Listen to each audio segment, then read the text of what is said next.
explain. Hi, this is Jasmine and this is Joshua. Okay. Hello. So this is pretty much like a video explaining to black women and women of color, how to get, into an interracial relationship. Okay, baby? So you want to explain how black women and other women of color can get a white guy? Go ahead, darling. You're Oh, good. baby. Oh, you! Well, you're the white guy. Basically, I gotta say it wasn't easy. I mean, it took me 5 months to get down to Jasmine, and 500 miles. We did meet at a distance. How we did it, believe it or not, it was on Facebook. Interracial love. I think it was interracial. It was some kind of a group, Interracial Love or something like that, on Facebook. I put my picture up there, and about 5 minutes later I got comments, likes, and then all of a sudden she came on there, and I got hooked. I did. I honestly got hooked. It's the first time I've been in an interracial relationship, and I've known a lot of women in my, well, not exactly a lot, a few, sorry, but none of them have ever treated me like Jasmine does. She treats me like I'm human, which a lot of women did. And if they're watching this, well, no offense, but you lost. This little gal here won, so get over it. But anyway, back to the subject at hand. Okay, yeah. It's not hard. It's not hard. I mean, you just got to know what you're looking for. Just be yourself.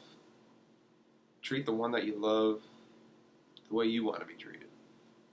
Love them for who they are. I think you'll do just fine. But yeah, my grandmother, was interested in going into, an interracial relationship, But, she's kind of shy, This will be her first white guy, of course. And, I've got some tips for her, and other black women that are looking for, a white guy. It's not too difficult, They're a little bit, different, so sweet and loving. I find that for me, they're looking for a certain kind of class. They don't want just any ghetto thing out there. For example, yesterday, we're looking for him a suit. I got a pair of jeans. Woman. I put up a fight before I got into the suit, believe me. Yeah, because, suit, there's jeans hanging up on a rack. And, she took the jeans off the rack, and the rack hit the ground. And she said to Joshua, "Can you pick that up, little homie?" Like, literally. And, the other black woman was like, "You can't talk to white men that way. You can't tell them that they are a little homie." Because, he doesn't know what a little homie is. Country boy here, born and bred. Yeah. That's the thing about a little homie. Like, seriously? Like, you can't be ghetto like that. Like, come on. And, when it comes down to it, you have to have a certain, level of class when it comes to white guys. Like, they're a little bit different. Gordon, do you have anything you'd like to say? Thanks a lot. You do have a certain level of class. You're not looking for... Would you really want a black woman talking like that? No. Okay. Okay, So, Granny, well, I got something to Couldn't say. even handle Okay, white Granny. women talk like that. Okay, I need you to move into the hot seat. Hang on. I'm scooching. No, she can just sit right here. Right here. I'm going to scooch the camera over. Okay, Granny? Okay. I am Granny, and I never had a white guy in my life. So, Baby. according to me, y'all black sisters, I believe y'all are missing out on a lot because he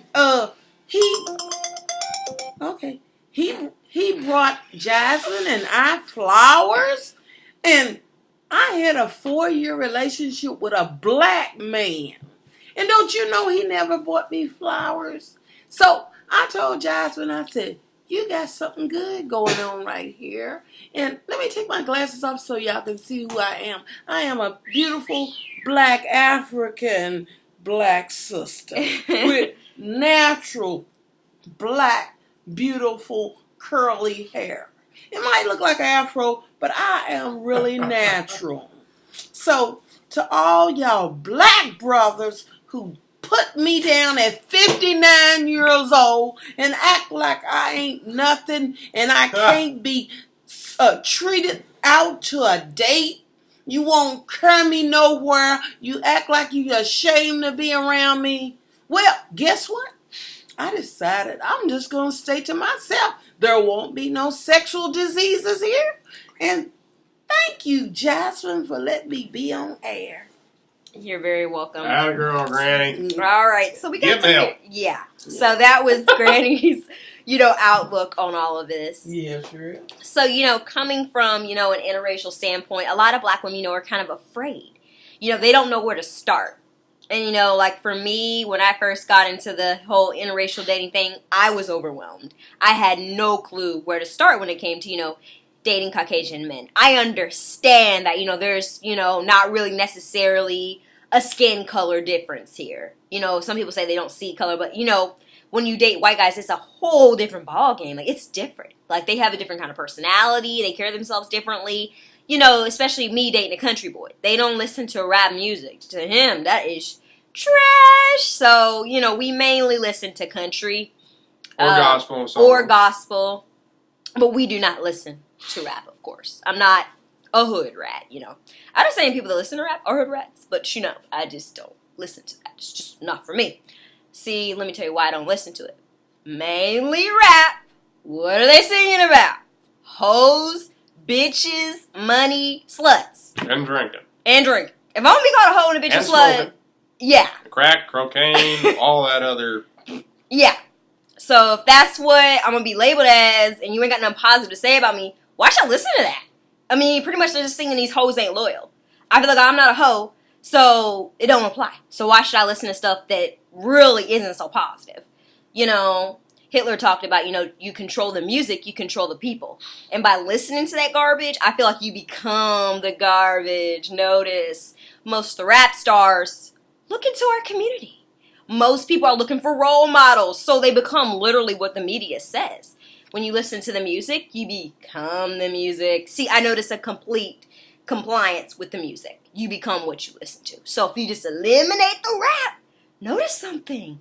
People start to not sag their pants. People start to carry themselves in a very sophisticated kind of light.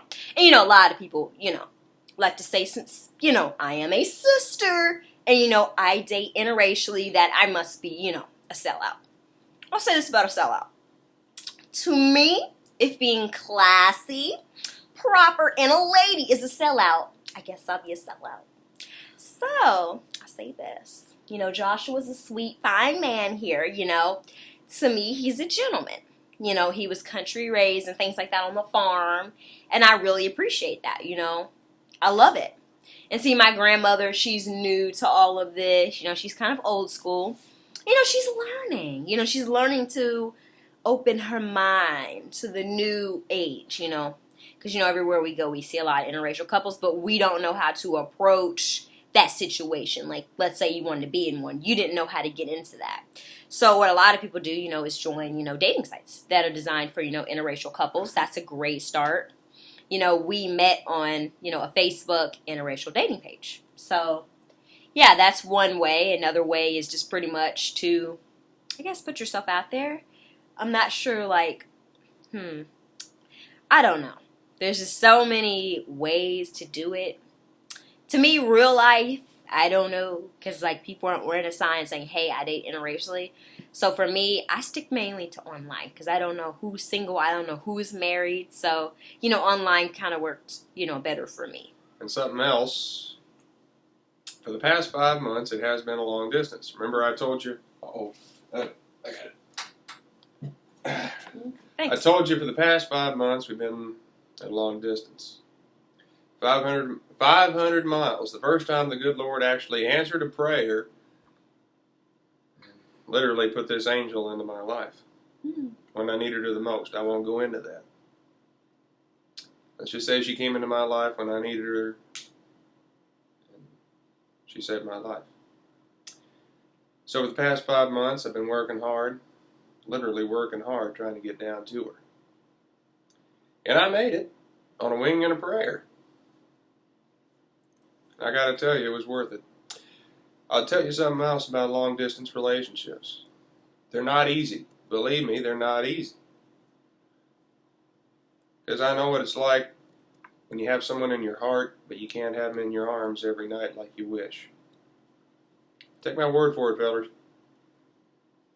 The minute that you first are able to get them into your arms, that first time, be it 5 days, 5 months, or so forth, at any distance, you take time to get to know the person like we did.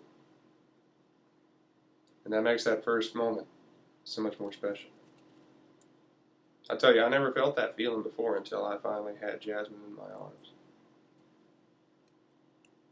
Believe me, I wish I could somehow go back and relive that moment every time. That first moment. All I can do is just remember how sweet it was. I gotta tell you, like I say, that long distance doesn't make it easy, but in the end, it's worth it. As long as you truly care for each other, you can't go wrong. And have trust in the Lord above. That's the main thing. Trust in the Lord above, folks. You can't go wrong with Him. Mm-mm. I do. I had a little bit of trouble getting down here, but I made it. I made it in one piece like I promised her. It's not hard to get into a relationship. It takes love, trust, and time. If you truly care for each other, that'll make it a whole lot more sweeter. Jasmine? All right. Well, I think that sums everything up for us. All right. Bye.